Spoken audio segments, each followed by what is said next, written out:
Hi everyone, welcome. You're watching Weekends with Ventura. Today we have invited Mr. Bhushan Shah on our show. As you know, markets are up 8% in the June series. Nifty has closed at 10,290.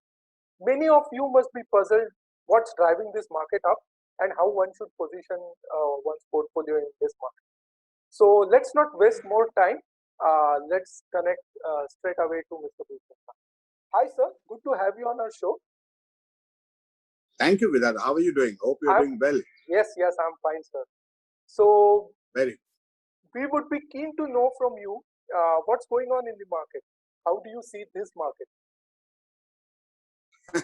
It's a very tricky question. But yeah, having said that, what could be is there could be a lot of fear in the market, too much of liquidity, maybe shorts are exiting the market, too much of retail participation, more than 3 lakh demat accounts have opened in the past 2 months. And yeah, so because of that, maybe penny stocks are dancing around because of that. It could be anybody's case. I don't have a sure answer to this question. But yeah, this is how it is. This is reality.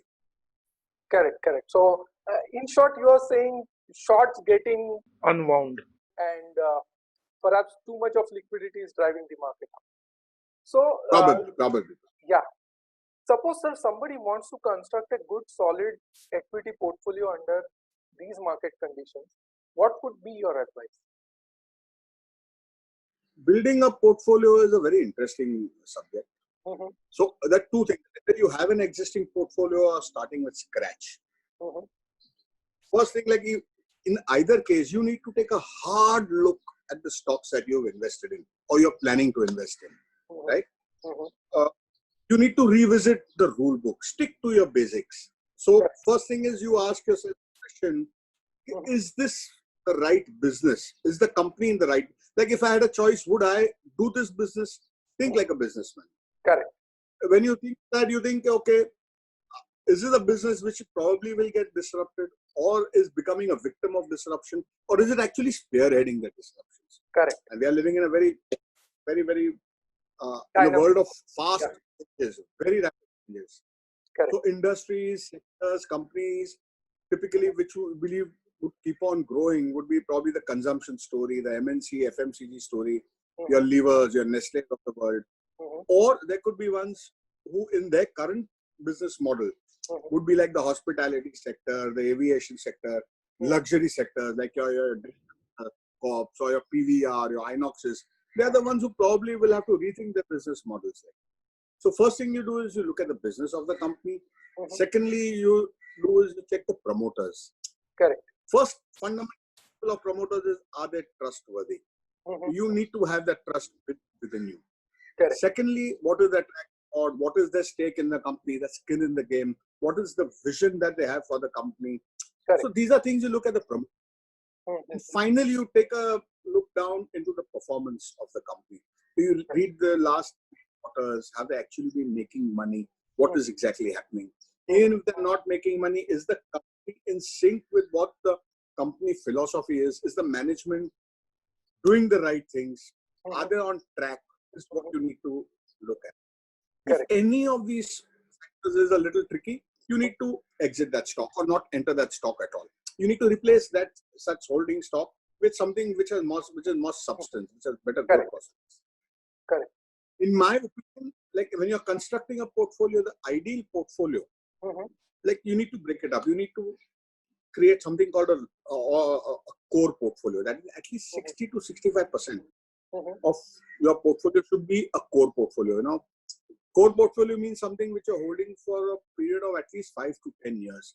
You look at companies like blue chips or market leaders who have grown and compounded growth consistently over the years. Again, stocks like your Nestle, your Pidilite, your Asian Paints, your Page Industries, your 3M. These are sound, solid blue chip companies. Correct. That is one thing you need. Correct. That would 60-65% of your core portfolio. Then you look at a medium term thing. Now, medium term over here is defined as anything between 1 to 6 months. Where, it's quarters, you're trying to play some result of the company. You're trying to play some change in anything. It could be some land sale. It could be some additional income accrued out of some sale of some, whatever. It could be anything. Correct. So that should be some play, right? And never, underline the word never more than 10 to 15% of your total portfolio should be into trading. Trading also has to be done with a little random thing. I mean, a little more structured thing. Sorry, not random. Error. Yeah. Ideally, you should, if there's any knee-jerk reaction to your portfolio, some stock suddenly has moved up rapidly, or something has happened to it, is where you enter or exit or trade into that stock. So that trading is in a more structured manner. Or you could look at the option segment, something as basic as a covered call against your portfolio or something. Okay. And yes, if given an opportunity or stock, you have an opportunity in the stock lending segment, that is one area where you could make some serious. So that should be trading, you know. Some good practices when you create and construct your portfolio is the first thing. First one is discipline.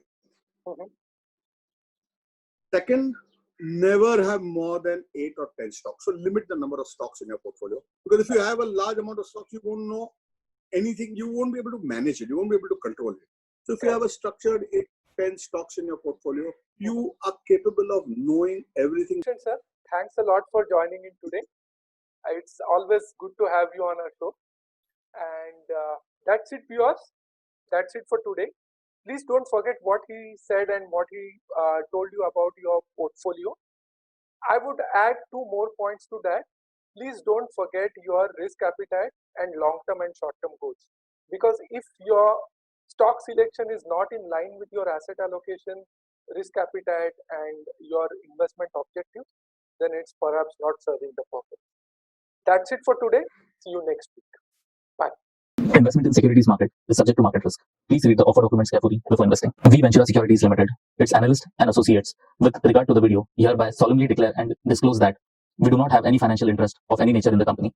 We do not individually or collectively hold 1% or more of the securities of the company. We do not have any other material conflict of interest in the company.